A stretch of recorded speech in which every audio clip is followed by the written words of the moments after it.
And so I'm continuing on the theme of soulmates. And anyways, I was at people form lasting relationships. Man and woman form lasting, lifelong relationships, and have children and live together all their lives. Um, so, in order for that to be a uh, a fruitful thing, a beneficial thing, something that in order for you to continue to grow as a spiritual being, you would need a certain chemistry with that person. Um, otherwise, there's no point in staying with one person for all of your life because the bond is just superficial. Um, it's for sex, it's for companionship, it's for children. Um, it's so that you can uh, multiply and bring more bodies through. And if we have souls, which it's not a question to me, then you would need someone that could consistently bring to you an evolutionary um, dynamic. They would continually drive you to be to grow, and yet accept you and love you unconditionally. And that's how I am towards Letitia. Um, I love her unconditionally. Letitia, I love you unconditionally. It doesn't matter what you do, where you go, um, who you see, who you date, um, what you do with your life. I love you, and I'll love you the rest of my life. And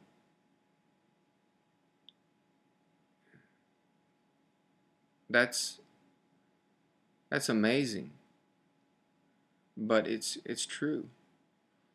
And I'll never say this about another woman. Um, everything that I have is yours, and wherever I am, that's where you belong. Just as wherever you are is where I belong, in a sense. I guess that's just how it is. And so everything I have and everything I will ever have is yours. And I don't require anything of you, um, except,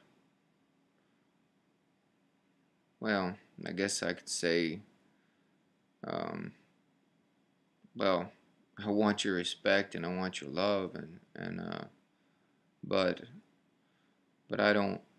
I'm not demanding that. I love you regardless, and so and to me, your family is my family. If Mandy wanted to come up here to Ketchikan, um, I'd set her up. I'd take care of her. She wouldn't have to worry about food and shelter or water or whatever. Um, and same for Jay and Ronson and your father, for that matter, if he wanted to come up to Ketchikan. The fact is, right now, um, I've got a steady job and I'm able to make ends meet, even though I still have a lot of debt. Um, if you wanted to come here, this is your place. You know, anywhere I am, that's where you belong, and you can always have a place with me. And this place I'm living in right now, um, I can rent it, and I have the option to buy it. You know, so it's you can be here, you can live here if you want, and I'm just saying, um, all that I have and all I ever will have is yours. So um, you're my soul's mate, and I'll take care of you as best as I can for the rest of my life, and I'll do anything I have to. So um, that's something that doesn't change and never will change. And you're the only woman I'll ever say these things about. Um, and so I love you unconditionally. And what I'm saying is, you know, this can be your place too, because you know if you can have this view, this could be your place. You know, um,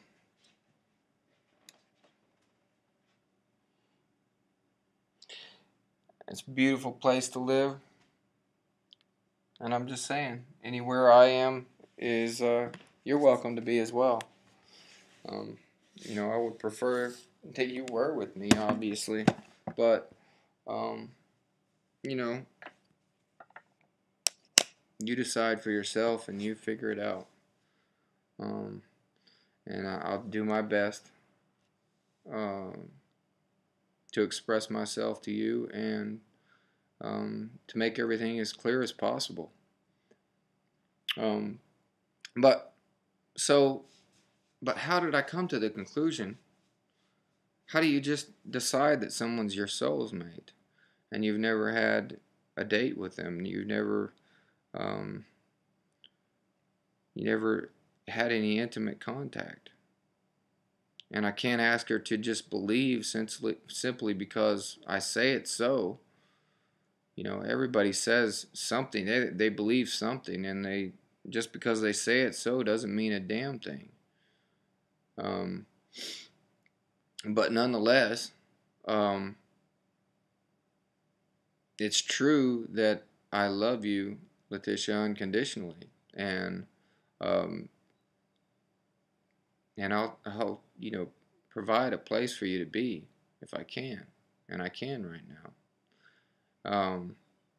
So Ketchikan's your home if you want it to be, and it's as simple as that. Um, and let's see. So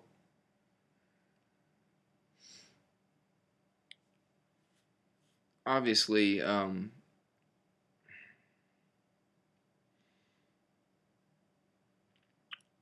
mean this is reality. This is how it is.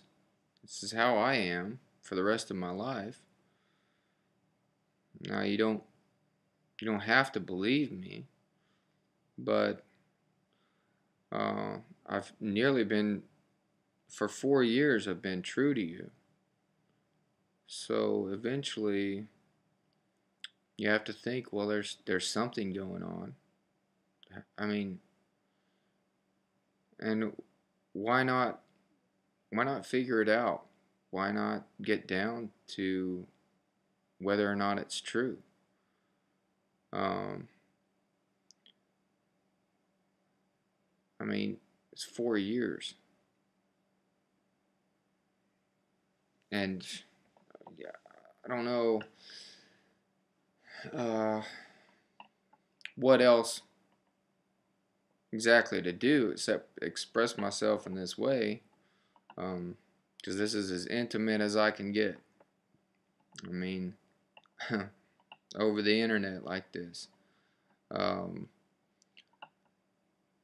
you know, I've been blogging for 4 years, and that hasn't worked.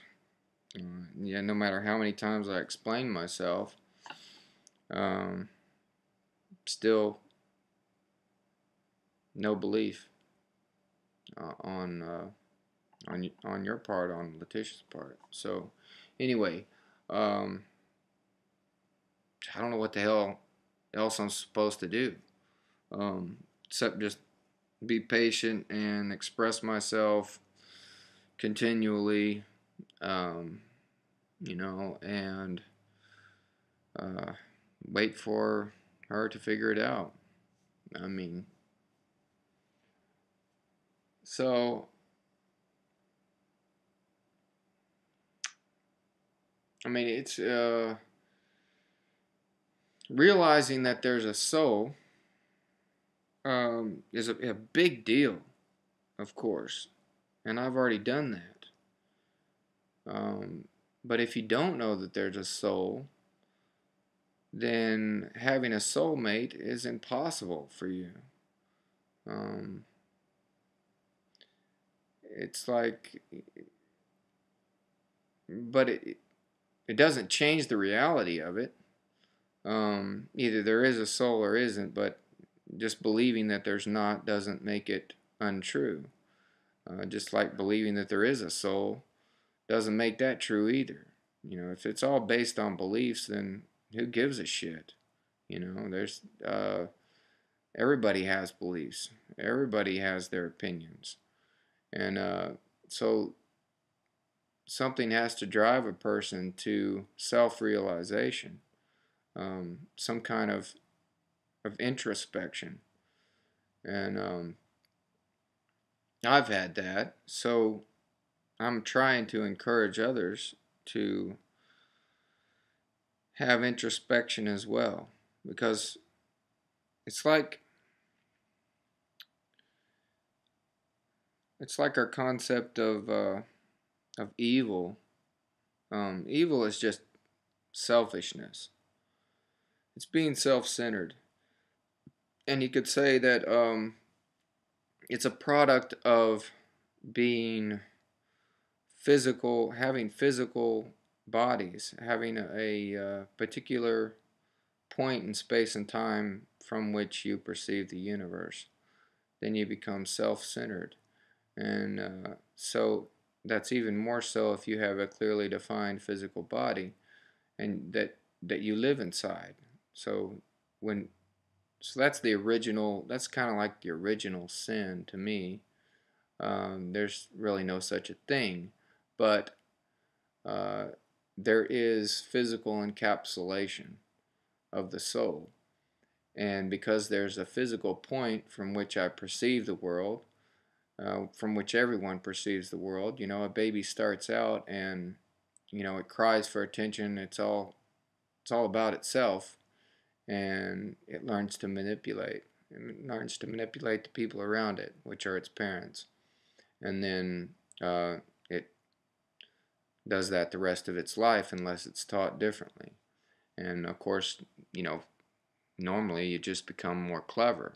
That's what the ego does. It becomes more clever at getting what it wants. It hides what it wants behind other things, like, well, I want this because eventually something beneficial will come out of it or whatever.